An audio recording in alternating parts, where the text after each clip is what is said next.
Hey everybody, this is Elliot with Modern Music Studio. Today we're going to go into kind of recording basics, how to record yourself or your MIDI or your instruments in a way that's going to get you pretty good volume and the results you're looking for. So to start with, I have an audio track right here already. This is me talking. I'm actually going to click another one in just so that I can continue talking while I'm recording things.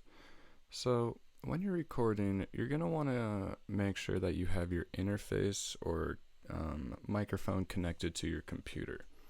Interface is something that you just use so that you can plug a mic into your computer, because the cables that connect to microphones won't connect to your computer unless you have a mic specifically made to do that.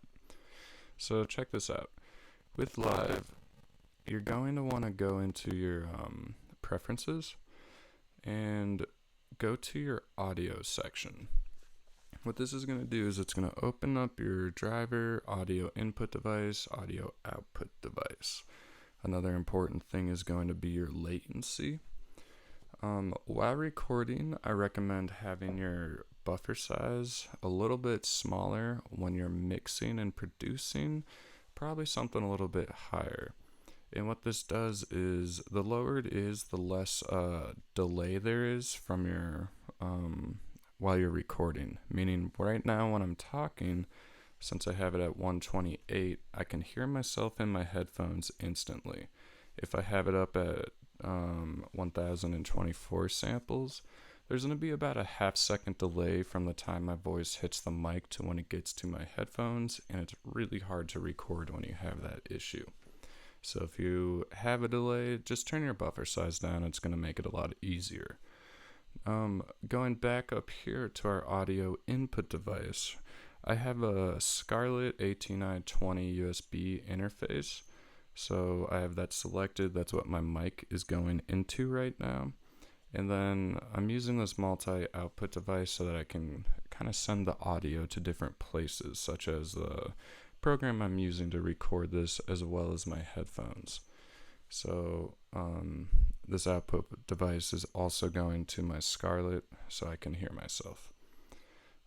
After that, that's pretty much all you need to know. Maybe one thing is to go into this input configuration, and you'll notice you have these blank spaces. You can actually go in and type in what each input is. So I have 8 inputs on my interface. I could do the first one, say guitar, spell it right, of course. The next one could be bass, vocals, etc. Whatever you want them to be. Right now my mic is in input 8, so if you notice it goes 1, 2, 3, 4, 5, 6, 7, 8. So we'll make sure those are on, and we'll kind of get to it. So to start with, I'm just going to record something pretty easy really quick. I'm going to come down here to our audio input and output section of the track, and I'm going to call this just record for now. I like to have my records red because I just know it's the record track. And just a quick tip, this monitor section right here, this lets you know if it's off, you can't hear the recording in real time. If it's on, you're hearing the input to the mic. So if I click it, you'll notice everything turns blue. That means that the mic input is going straight to your speaker. So I'm going to come down, select the mic that I'm talking on. You'll notice it kind of gets louder, etc. And there's a little bit of like an echo and stuff. So I'm actually going to turn it down quite a bit. That way we don't have any feedback or something, because you don't want that. And then last thing you need to do is you need to record enable it. And what that does is it makes it so you can record. So I'm going to come over to my session view, just hit tab, and we're over here now.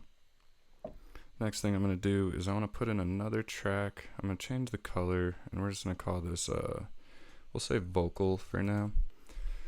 And the reason we have the second track is I like to think of the record track as kind of my like workspace, and the track below it's kind of our like final product in a way. So say I'm recording, and I'm just going to say some nonsense because I'm not really a singer or rapper, but we'll just kind of mess with it. So come over here, double click that, make sure you're record enabled. By double clicking this square, it starts you back at the front. And let's turn the metronome on, make sure we have a 1 bar count in, and after 4 clicks, it's going to start to record.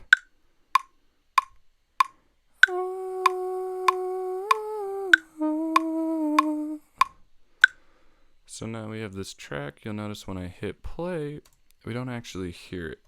And it's because we have this in button clicked. If you turn that off, you can hear it now. Now, the reason I like to have it clicked in and have this track below here is I'm not going back and forth to listen to them. I can simply just drag and drop this down here, and now I can hear it.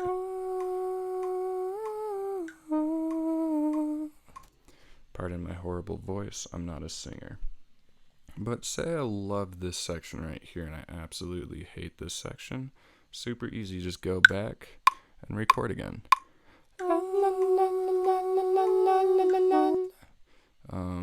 Maybe make sure you delete that part before you record again so you don't mess yourself up.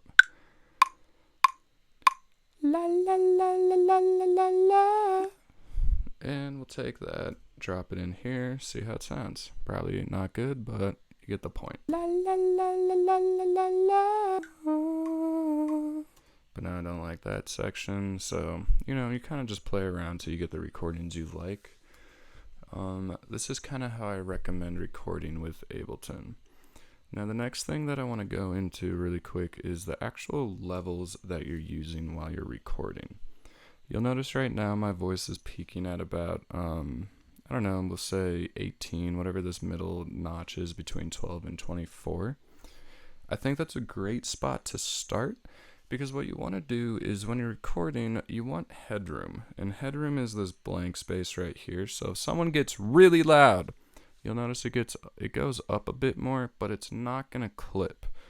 And the last thing you want when you're recording is clipping because that just kind of ruins the signal.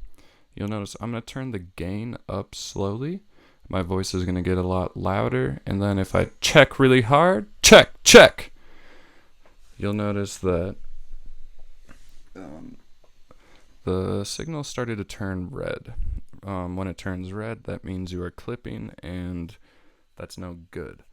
You also don't want to be too quiet because then you're going to have a lot of noise from just the preamp in the interface you're using itself, and you want a clean recording.